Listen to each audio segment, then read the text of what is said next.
الحمد لله وحده والصلاة والسلام على من لا نبي بعده وعلى آله وأصحابه الموفين وعده وبعد فأعوذ بالله من الشيطان الرجيم بسم الله الرحمن الرحيم تلك الدار الآخرة نجعلها للذین لا یریدون علوا ولا فسادا والعاقبۃ للمتقین صدق اللہ العظیم۔ محبت سے پڑھیے الصلاۃ والسلام علیک یا رسول اللہ وعلی آلک واصحابک یا حبیب اللہ صلی اللہ تعالی علیہ وسلم۔ ہم اور آپ اس اجتماع گاہ میں تشریف رکھتے ہیں کہ جس اجتماع میں ہمیں قرآن سننے کا بھی موقع ملتا ہے، قرآن کی کچھ باتیں سمجھنے کا بھی موقع ملتا ہے، اور اپنے پیارے نبی کی پیاری پیاری باتیں سننے کا بھی موقع ملتا ہے۔ اور آپ یقین جانیے کہ ایسی مجلس جہاں اللہ کا ذکر ہو، اللہ کے رسول کا ذکر ہو، اللہ کے نیک بندوں کا ذکر ہو، ایسی مجلس کے بارے میں حدیث پاک میں ہے کہ لوگوں کے اٹھنے سے پہلے اللہ کی طرف سے سب کی بخشش کا اعلان ہوتا ہے۔ تو ہم اور آپ خوش نصیب ہیں کہ اللہ تبارک و تعالی ہم سب کو ایسا موقع عنایت کرتا ہے۔ میں بہت مختصر وقت لے کر آپ کی خدمت میں حاضر ہوا ہوں۔ جنت میں جانے کی خواہش سب کو ہے،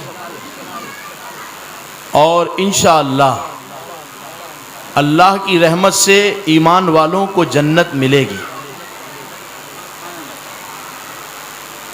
مچلا ہے کہ رحمت نے امید بندھائی ہے، کیا بات تیری مجرم کیا بات بنائی ہے۔ لیکن ہم جسے جنت کہتے ہیں اس کے بارے میں ہمارے نبی نے فرمایا احیطت الجنت بالمکارہ، جنت کو کانٹوں سے گھیر دیا گیا ہے۔ آسان نہیں ہے جنت تک پہنچنا۔ جنت کس کو ملتی ہے؟ آئیے قرآن سے پوچھتے ہیں۔ قرآن کہتا ہے تلک الدار الآخرہ، آخرت کا گھر ہم اس کو دیں گے، نجعلها للذین لا یریدون علوا، جو زمین پر فساد نہیں چاہتے اور زمین پر اللہ کا بندہ بن کر رہتے ہیں۔ اللہ فرماتا ہے ہم جنت انہی کو دیں گے، کن کو؟ جو زمین پر صحیح معنوں میں بندہ بن کر رہے۔ توجہ کے ساتھ سنیں، میں وہ قرآن پڑھ کے سنا رہا ہوں کہ جس کے بارے میں خود رب نے فرمایا انما المؤمنون اذا ذکر اللہ وجلت قلوبہم۔ یہ قرآن وہ کتاب ہے کہ جب اس کو پڑھا جاتا ہے ایمان والوں کے سامنے تو ان کے دل کانپ اٹھتے ہیں، ان کے رونگٹے کھڑے ہو جاتے ہیں۔ تقشعر منہ جلود الذین یخشون ربہم، رونگٹے کھڑے ہو جاتے ہیں۔ اسی قرآن میں خدا فرماتا ہے ہم آخرت کا گھر اس کو دیں گے جو زمین پر ہمارا بندہ بن کے چلتا ہے۔ زمین پر بندہ بن کر چلنے کا کیا مطلب ہے؟ زمین پر بندہ بن کر چلنے کا یہ مطلب ہے کہ جس طرح سے اللہ نے زندگی گزارنے کے لیے فرمایا ہے بندہ اسی طرح سے زندگی گزارتا ہے. نعرہ تکبیر، نعرہ رسالت، علماء اہل سنت. نعرہ تکبیر، نعرہ رسالت.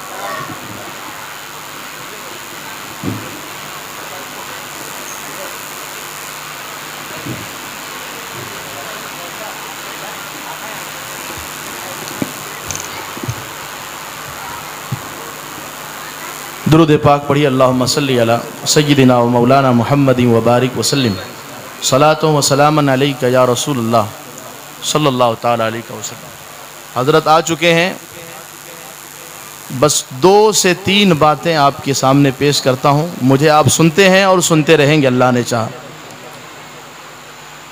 توجہ فرمائیں. اللہ فرماتا ہے تلک الدار الآخرہ، آخرت کا گھر اسے دیں گے. نجعلها للذین لا یریدون علوا، جو زمین پر اکڑ کر نہیں چلتے، زمین پر بندے خدا بن کر چلتے ہیں. اللہ رب العزت قرآن میں اپنے بندوں کی شان بیان کرتا ہے. وعباد الرحمن الذین یمشون علی الارض ہونا، رحمان کے بندے زمین پر چلتے ہیں تو جھک کر چلتے ہیں. تو آخرت کس کے لیے ہے؟ جو زمین پر اس طرح زندگی گزارے جس طرح اللہ نے گزارنے کے لیے کہا ہے. اور جو اپنی مرضی کی زندگی گزارے گا، خدا سے دور ہو کر اپنی پسند کے مطابق زندگی گزارے گا، تو قرآن نے اس کے بارے میں بھی کہا کہ جو اپنی پسند کے مطابق زندگی گزارے گا، اس کے سامنے خدا کا حکم آتا ہے مگر وہ ایسے زندگی گزارتا ہے جیسے اس کے سامنے خدا کا حکم آیا ہی نہیں. وہ قرآن سنتا ہے لیکن سنتا ہے تو اس طرح سے جیسے سنا ہی نہیں. ساری چیزیں اس کے سامنے ہیں. اسے پتا ہے کہ ایک دن مرنا ہے. اسے پتا ہے کہ موت بڑی خطرناک چیز ہے. اسے یہ معلوم ہے کہ قبر میں ایک دن پہنچنا ہے اور وہاں تنہائی ہوگی. لیکن اس کے باوجود اس کی زندگی میں کوئی تبدیلی نہیں. تو قرآن کہتا ہے وَمَنْ أَعْرَضَ عَنْ ذِكْرِي فَإِنَّ لَهُ مَعِيشَةً ضَنْكًا. جو ہم سے غافل ہو کر زندگی گزارے گا، ہم سے دور رہ کر زندگی گزارے گا، اس کی دنیا بھی تنگ ہے، اس کی آخرت بھی تنگ ہے. اس کی دنیا بھی برباد، اس کی آخرت بھی برباد. اب آگے جو میں بات کہہ رہا ہوں آپ سے توجہ کے ساتھ سنیں. پھر اللہ فرماتا ہے وَنَحْشُرُهُ يَوْمَ الْقِيَامَةِ أَعْمَى. جب یہ بندہ جو خدا سے دور ہو کر زندگی گزارتا ہے، سنتا سب ہے، جانتا سب ہے، مگر پیروی اپنی خواہش کی کرتا ہے، تو اللہ فرماتا ہے اسے ہم قیامت میں اٹھائیں گے ضرور، مگر نابینا اٹھائیں گے، اندھا اٹھائیں گے. یہ اپنے رب کی بارگاہ میں کھڑے ہو کے کہے گا مولا لما حشرتنی اعمیٰ، تو نے مجھ کو اندھا کیوں اٹھایا؟ وقد کنت بصیرا، جب میں دنیا میں تھا تو میری آنکھیں سلامت تھی، میں دیکھ سکتا تھا. مولا آج تو نے مجھ کو اندھا کیوں اٹھایا ہے؟ اللہ فرمائے گا کذالک اتتک آیاتنا فنسیتها وکذالک اليوم تنسا. بتا دنیا میں تیرے پاس میری کتاب پہنچی تھی کہ نہیں پہنچی تھی؟ بتا تجھے معلوم تھا کہ نہیں کہ حلال کیا ہے اور حرام کیا ہے؟ بتا تجھے یہ خبر تھی کہ نہیں تھی کہ جائز کیا اور ناجائز کیا ہے؟ آج بتا تو کہ تجھ کو یہ معلوم تھا کہ نہیں کہ میں کس کام سے خوش ہوتا ہوں اور کس کام سے ناراض ہوتا ہوں؟ تجھ کو سب پتا تھا نا، تو سب دیکھتا تھا، سب جانتا تھا، لیکن سب دیکھنے کے بعد بھی نابینا تھا، جیسے تو نے دیکھا ہی نہیں. آج ہم نے تجھ کو نابینا اس لیے اٹھایا ہے تاکہ پتا چلے کہ آنکھوں کی قیمت کتنی ہے. یہ آنکھیں میں نے دی تھی تاکہ تو عبرت حاصل کرے، یہ میں نے دل اس لیے دیا تھا کہ کچھ غور کرے، سمجھ اس لیے دی تھی کہ کچھ پتا کرے کہ زندگی کا مقصد کیا ہے۔ اَيَحْسَبُ الْإِنسَانُ أَن يُتْرَكَ سُدًى، انسان کیا سوچتا ہے کہ اس کو بالکل بیکار چھوڑ دیا جائے گا، وہ جو چاہے کرے، اس سے کچھ نہیں پوچھا جائے گا؟ ایسا نہیں ہے۔ میرا خدا فرماتا ہے وَإِن كَانَ مِثْقَالَ حَبَّةٍ مِّنْ خَرْدَلٍ أَتَيْنَا بِهَا وَكَفَى بِنَا حَاسِبِينَ، بڑے بڑے گناہ کر کے آرام کی سانسیں لیتے ہو، میں تو قیامت میں رائی کے دانے کے برابر بھی کچھ چھوڑوں گا نہیں۔ جب انصاف کی بات آئے گی تو اگر سینگ والی بکری نے بغیر سینگ والی بکری کو بغیر کسی وجہ کے مارا ہوگا تو ہم تو اس کا بھی انصاف کریں گے۔ انصاف کا دن ہے وہ۔ توجہ کے ساتھ سنی، اگر زندگی بیکار گزر رہی ہے، کوئی مقصد نہیں، ایک کو ایک دم بند ہی کر دیجیے، ایک بال برابر بھی کو مت رکھیے۔ توجہ فرمائیں، قرآن کیا کہتا ہے؟ انسان کو بیکار نہیں چھوڑا جائے گا، اس سے ہر چیز کا حساب لیا جائے گا۔ قیامت میں جب انسان اللہ کی بارگاہ میں کھڑا ہوگا تو اللہ تبارک و تعالی انسان سے فرمائے گا اقرأ کتابک کفا بنفسک اليوم علیک حسیبا، آج اپنا نامہ اعمال خود پڑھ، آج ہم نہیں بتائیں گے کہ تو نے کیا کیا تھا، تو خود جانتا ہے کہ تو نے کیا کیا ہے۔ کفا بنفسک اليوم علیک حسیبا، تو خود جانتا ہے۔ بل الانسان علی نفسہ بصیرہ، ہر انسان اپنے بارے میں جانتا ہے۔ مجھ کو بتائیے، ہم میں سے کوئی ایسا شخص ہے جو اپنے بارے میں باخبر نہیں ہے کہ اس نے تنہائی میں کیا کیا، کسنوں کو دھوکہ دیا، کتنوں کے مال کھایا؟ اگر وہ خود باخبر ہے تو وہ رب کہ جس کی شان یہ ہے انہو علیم بذات الصدور، دل کے چھپے ہوئے بھیدوں کو بھی جانتا ہے، وہ جب حساب لے گا تو کتنا سخت حساب لے گا۔ اسی لیے جب قرآن کی آیت اتری ہے فَمَن يَعْمَلْ مِثْقَالَ ذَرَّةٍ خَيْرًا يَرَهُ وَمَن يَعْمَلْ مِثْقَالَ ذَرَّةٍ شَرًّا يَرَهُ، ذرہ برابر بھی اگر کسی نے گناہ کیا ہے تو خدا فرماتا ہے ہم اس کا حساب لیں گے۔ جب یہ آیت اتری تھی، صدیق اکبر کھانا کھا رہے تھے، کھانا چھوڑ کے بھاگ گئے حضور کے پاس، کہنے لگے اللہ کے نبی، اگر خدا ہم سے اتنا سخت حساب لے گا تو ہم حساب دے پائیں گے؟ حضور نے فرمایا ابو بکر تم ان میں سے نہیں ہو، تم ان میں سے ہو جن کے داہنے ہاتھ میں نامہ اعمال دیا جائے گا اور ان سے اللہ تبارک و تعالی آسان حساب لے گا۔ ہم تصور آخرت کو بالکل مٹا چکے ہیں، ہم اپنی پسند کی زندگی گزار رہے ہیں، اور بالکل ہماری زندگی گزارنے کا انداز ایسا ہے کہ دور دور سے پتہ نہیں چلتا کہ ان مسلمانوں کو مرنے پر ایمان ہے، ان کو اس بات پر یقین ہے کہ خدا حساب لے گا قیامت میں، اس بات کا دور دور سے پتہ نہیں چلتا۔ آج میں 2-3 باتیں حضرت عمر بن عبدالعزیز کے حوالے سے کہہ رہا ہوں، آج ان کے عرس کی تاریخ ہے، حضرت معراج النبی پر بیان فرمائیں گے، مگر کچھ باتیں میں آپ سے اس عظیم ہستی کے بارے میں کہہ رہا ہوں، عمر بن عبدالعزیز، کہ جنہوں نے 2 سال سے زیادہ کچھ مہینے حکومت کی تو زمین کو انصاف سے یوں بھر دیا کہ مسلمان زکوٰۃ دینے کے لیے نکلتے تھے تو کوئی زکوٰۃ لینے والا نہیں ملتا تھا۔ ذرا ان کی زندگی سنیے، یہ وہ بزرگ ہیں کہ جن کی زندگی پڑھنے والا کچھ سیکھ سکتا ہے اگر سیکھنا چاہے۔ راستے میں چل رہے ہیں زمین پر، وقت کے خلیفہ ہیں، صرف چلتے چلتے ہاتھ تھوڑا زیادہ ہل گیا، جیسے انسان چلتا ہے کبھی نخرے سے، تکبر سے، حالانکہ آپ اس طرح نہیں چل رہے تھے، بس ہاتھ تھوڑا زیادہ ہل گیا کہ جس سے پتا چلے کہ چلنے والا بہت اترا کے چل رہا ہے۔ اچانک کھڑے ہو گئے حضرت عمر بن عبدالعزیز، رونے لگے، لوگوں کی بھیڑ لگ گئی. کہنے لگے اے خلیفہ وقت امیر المؤمنین, اچانک رونے کی وجہ کیا ہے؟ کون؟ عمر بن عبدالعزیز. آپ جانتے ہیں جو آپ پہلی صدی کے مجدد ہیں, جنہوں نے حدیثوں کو جمع کرنے کا کام کیا.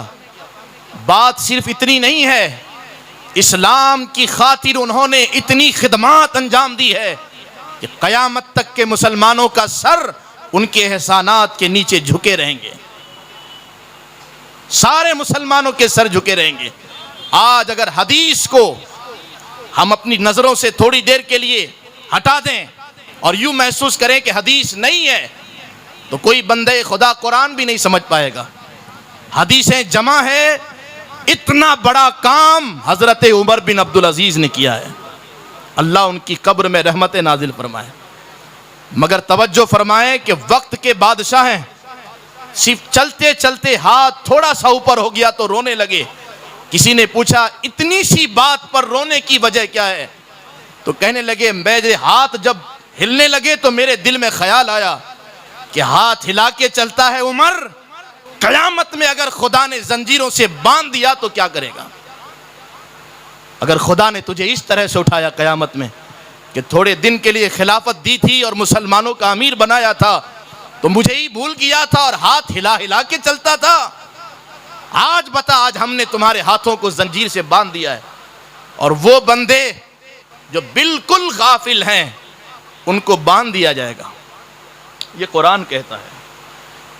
جب یہ قیامت میں سامنے آئیں گے تو اللہ فرمائے گا خذوہ, ان کو پکڑو, فغلوہ, اور ان کو باندھو, ثم الجحیم صلو, ان کو دہکتی ہوئی آگ میں پھینک دو. فرشتے کہیں گے مولا بس. اللہ فرمائے گا نہیں, ثم فی سلسلۃ سبعوہ ذراعا فاسلکوہ, اس کو اس زنجیر سے باندھو جو مضبوط بھی ہو اور اس کی لمبائی بھی بہت زیادہ ہو, تاکہ یہ اف بھی نہ کر سکے. بڑا خطرناک دن ہے وہ جس کو ہم قیامت کہتے ہیں. اور اللہ نے اگر حساب لیا تو کسی کے اندر اتنی طاقت نہیں کہ خدا کو حساب دے سکے. عمر بن عبدالعزیز کی زندگی پڑھ لیں. خلیفہ نہیں بنے ہیں تو سب سے قیمتی کپڑا پہنتے ہیں, سب سے قیمتی عطر لگاتے ہیں. لوگ کہتے ہیں کہ اگر ہمیں یہ معلوم کرنا ہوتا کہ عمر بن عبدالعزیز کدھر سے گزرے ہیں یا کہاں گئے ہیں تو ہم کسی سے پوچھتے نہیں تھے, گلیوں کی خوشبو سے معلوم کر لیتے تھے کہ یہیں سے عمر بن عبدالعزیز گزرے ہوں گے. اس قدر قیمتی عطر استعمال کرتے تھے. اور قیمتی کپڑے کے مصر کا جو سب سے مہنگا کپڑا ہوتا تھا وہ حضرت عمر بن عبدالعزیز استعمال کرتے تھے. اور یہی نہیں, لوگ کہتے ہیں کہ ہم نے عمر بن عبدالعزیز کو زمانے تک دیکھا, وہ مدینہ کے گورنر بنے تب بھی ہم نے دیکھا, وہ ایک کپڑے کا استعمال ایک بار فرماتے تھے, دوسرا کپڑا دوسری مرتبہ وہ نظر نہیں آتا تھا. اس قدر جو ہے کپڑوں کے استعمال کرنے میں جو ہے عمر بن عبدالعزیز خیال فرماتے تھے. لیکن یہ اس وقت کی بات ہے جب آپ خلیفہ نہیں بنے. لیکن جب آپ کو خلیفہ بنایا گیا تو اللہ اکبر, منبر پر بیٹھ کر آپ نے جو پہلی تقریر کی ہے وہ تقریر یہی ہے کہ اے مسلمانوں, اگر تم میں سے کوئی اس بوجھ کو اٹھا سکتا ہے تو میں بڑی خوشی کے ساتھ ان کو خلافت دینے کے لیے تیار ہوں, اس لیے کہ میں اتنا بڑا بوجھ نہیں اٹھا سکتا. لوگوں نے کہا نہیں, اس سے ہم آپ سے بہتر کسی کو اس کا مستحق نہیں سمجھتے. عمر بن عبدالعزیز اپنے گھر پہ آئے, اپنی بیوی سے کہا سارے زیورات کو اتارو. انہوں نے سارے زیورات اتار دیے. فرمایا کہ کسی لکھنے والے کو میرے پاس بلاؤ, میری جتنی جائیداد ہے ان ساری جائیداد کا حساب لگایا جائے. ساری جائیداد کا حساب لگایا گیا. کہا کہ میری بیوی کے زیورات اور میری ساری جائیداد میں مسلمانوں کے بیت المال میں جمع کرتا ہوں. اب اس سے میرے گھر کی ضرورت پوری نہیں ہوگی, اب اس سے مسلمانوں میں جو غریب ہیں, ضرورت مند ہے, ان کی ضرورت پوری ہوگی. سب کچھ لٹا دیا. کون؟ عمر بن عبدالعزیز. وہ عمر بن عبدالعزیز کہ لوگ کہتے ہیں جب نماز پڑھ کے عمر بن عبدالعزیز اپنے گھر کو لوٹتے تھے تو ہم کبھی کبھی ان کے مصلے کو چیک کیا کرتے تھے, دیکھتے تھے. اللہ اکبر, یہ چشمے بہت خشک ہو گئے ہیں. ہنسنا تو بہت آتا ہے ہم کو، بلکہ ہم ہنستے ہی رہتے ہیں، چھوٹی چھوٹی بات پر بہت دیر تک ہنستے ہیں۔ میرے نبی نے فرمایا زیادہ ہنسنا دل کو مردہ کر دیتا ہے، انسان کے دل کو بیمار کر دیتا ہے، اس کے دل سے آخرت کا تصور غائب ہو جاتا ہے۔ آپ بزرگوں کی زندگی اٹھا کے تو پڑھیں، ایسے ایسے بزرگوں کی زندگی آپ پڑھیں۔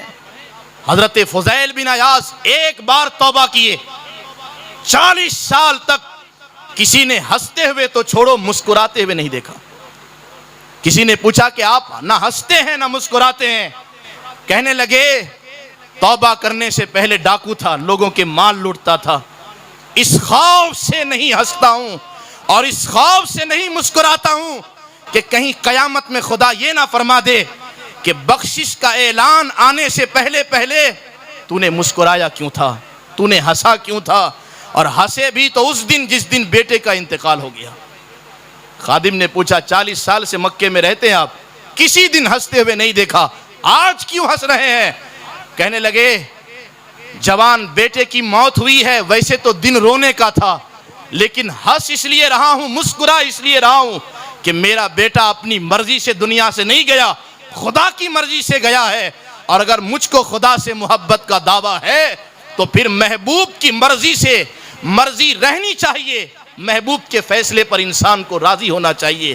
میں اس لیے مسکرا رہا ہوں تاکہ کوئی یہ نہ سمجھے کہ بیٹے کے جانے سے میں بہت دکھی ہوں اور اللہ کے فیصلے پر راضی نہیں۔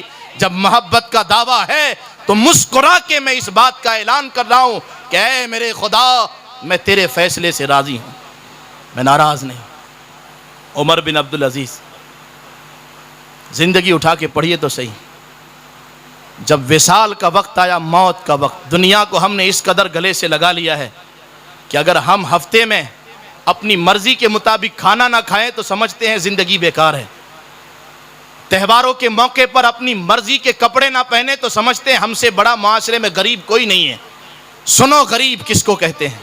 میرے نبی نے صحابہ سے پوچھا، بتاؤ صحابہ من المفلس فیکم، تم میں سب سے بڑا غریب کون ہے؟ تو صحابہ نے کہا حضور غریب تو ہم اسی کو سمجھتے ہیں کہ من لا درہم لہ ولا دینارا، جس کے پاس پیسے نہ ہو، ہم بھی اس کو غریب سمجھتے ہیں۔ حضور نے فرمایا نہیں، غریب وہ نہیں ہے، غریب تو وہ ہے کہ قیامت میں جب خدا کی بارگاہ میں حاضر ہوگا اور خدا فرمائے گا دکھاؤ کچھ نیکیاں، اس کے پاس دکھانے کے لیے کچھ بھی نہیں ہوگا۔ غریب تو اصل میں وہ ہے۔ تو توجہ فرمائے، موت کا وقت ہے، آخری وقت ہے، روح نکلنے کا وقت ہے، لوگ ہجوم کی شکل میں آ رہے ہیں عیادت کے لیے، مزاج پرسی کے لیے۔ تو آپ کے جو رشتہ دار ہیں وہ کہتے ہیں حضرت عمر بن عبدالعزیز کی بیوی سے، کیا کہتے ہیں کہ دیکھو مہمان آ رہے ہیں، خلیفہ کے بدن پر جو کپڑا ہے وہ کافی پرانا ہے، جگہ جگہ سے پیبند لگے ہوئے ہیں، پھٹا ہوا کپڑا ہے اور گندے بھی ہو چکے ہیں کپڑے، ایک کام کرو، بیمار دیکھنے کے لیے ان کو مہمان آئیں گے تو خراب سمجھیں گے، کپڑا تبدیل کر دو۔ ان کی بیوی رونے لگی۔ کچھ دیر بعد جب بار بار اصرار ہوا تو کہنے لگی میں بدل تو دیتی مگر میرے شوہر کے پاس اس کے سوا اور کوئی دوسرا کپڑا نہیں ہے، اور کوئی کپڑا ہی نہیں ہے۔ ایک مرتبہ آئے جمعہ کی نماز پڑھانے، تھوڑی سی تاخیر ہو گئی تو لوگوں نے کہا کہ کیا بات ہے کہ آج امیر المومنین آ نہیں رہے ہیں، تھوڑا سا وقت گزرا، تاخیر سے آئے تو لوگوں نے دیکھا کہ بدن پر جو کپڑا تھا وہ بھیگا ہوا تھا۔ کسی نے کہا حضور بڑی تاخیر ہو گئی، کیا بات ہے؟ کہنے لگے کیا کروں، گھر میں ایک ہی کپڑا ہے، غلام نے اس کو دھو دیا تھا، وہ بھیگا ہوا تھا، پہننے کے لائق نہیں تھا، میں نے سوچا تھوڑا سا کم سے کم سوکھ جائے تو میں اسی کو پہن لوں اور جا کے اللہ کی بارگاہ میں نماز جمعہ ادا کروں۔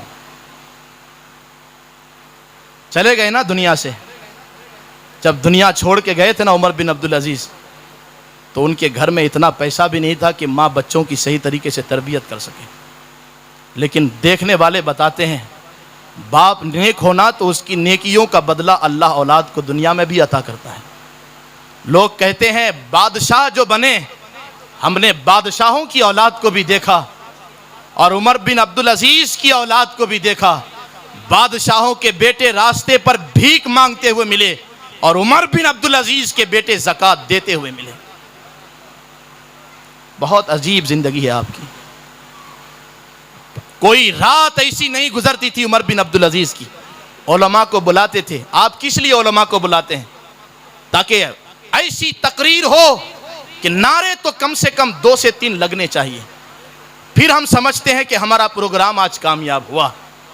بھیڑ نہ لگے تو ہم سمجھتے ہیں پروگرام فیل ہو گیا۔ لوگوں، عمر بن عبدالعزیز سے پوچھو کہ علماء کو کس لیے بلایا جاتا ہے؟ میرے نبی نے فرمایا عالم وہ ہے جس کو دیکھو تو تم کو آخرت کی یاد آ جائے، عالم وہ ہے جس کو دیکھو تو تم کو خدا کی یاد آ جائے۔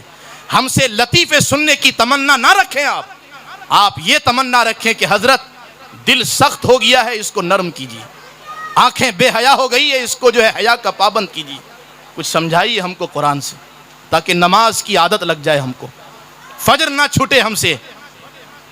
توجہ کے ساتھ سنیں، عمر بن عبدالعزیز رات کو علماء کو بلاتے تھے، ان سے یہ نہیں کہتے تھے کہ مجھ کو وہ حدیثیں سناؤ کہ جن حدیثوں کو سنوں تو مجھ کو ٹینشن نہ ہو۔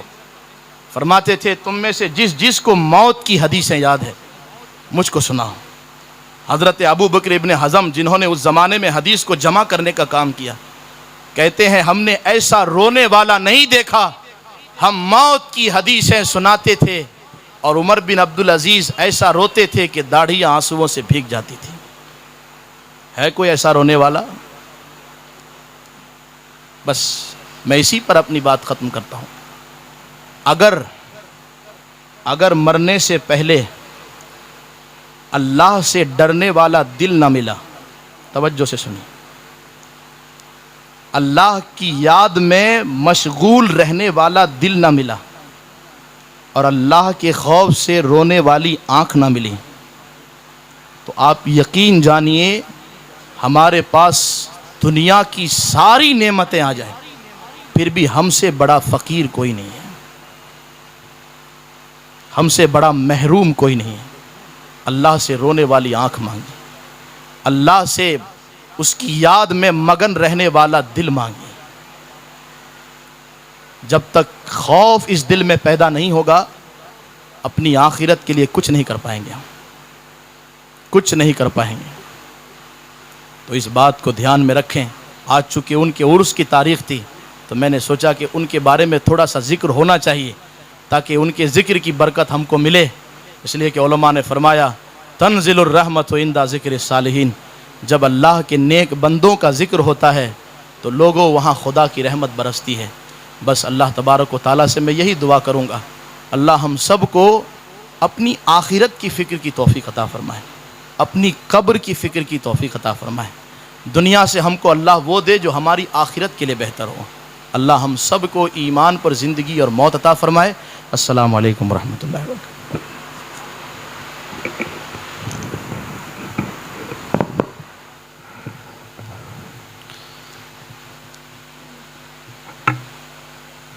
صلاۃ والسلام علیکہ یا رسول اللہ، بلند آواز سے پڑھیں صلاۃ والسلام علیکہ یا حبیب اللہ، صلاۃ والسلام علیکہ یا نبی اللہ صلی اللہ تعالی علیہ وسلم۔ ممبرز جو ہمارے کمیٹی کے ہیں جنہوں نے یہ پروگرام رکھا ہے قابل مبارکباد ہیں، میں ان لوگوں کے نام پکارتا ہوں، وہ آگے آ جائیں کیونکہ وقت بہت کم ہے۔ فیضان شاہ انصاری فیضان، نوشاد قریشی، رمضان کیف، ابو سفیان، توقیر، سرجل، محمد عاطف۔ جب تک یہ لوگ آتے ہیں نعت مبارکہ کے 2 شعر ہم رسول برکت کے لیے پڑھتے ہیں، مل کر کے پڑھیں صلی اللہ علیہ یا رسول اللہ وسلم علیہ یا حبیب اللہ۔ ایک میں ہی نہیں ان پر، کہہ دو نا سبحان اللہ۔ نعت نہیں ہے، طرز پرانی ہے، مل کر کے پڑھیں ایک میں ہی نہیں ان پر، قربان زمانہ ہے، ایک میں ہی نہیں ان پر، قربان زمانہ ہے، ایک میں ہی نہیں ان پر قربان زمانہ ہے، ایک میں ہی نہیں ان پر قربان زمانہ ہے، جس کو بھی دیکھا ہے، جس کو بھی دیکھا ہے، وہ ان کا دیوانہ ہے، بولو نا، جس کو بھی دیکھا ہے، وہ ان کا دیوانہ ہے۔ روضہ یہ جو آقا کا جنت کا وہ ٹکڑا ہے، روضہ یہ جو آقا کا جنت کا وہ ٹکڑا ہے، حجرے میں تو اماں کے رحمت کا خزانہ ہے، حجرے میں تو اماں کے رحمت کا خزانہ ہے، اور معراج کی شب مولا جبریل سے یوں بولے، معراج کی شب مولا جبریل سے یوں بولے، محبوب کے تلووں پر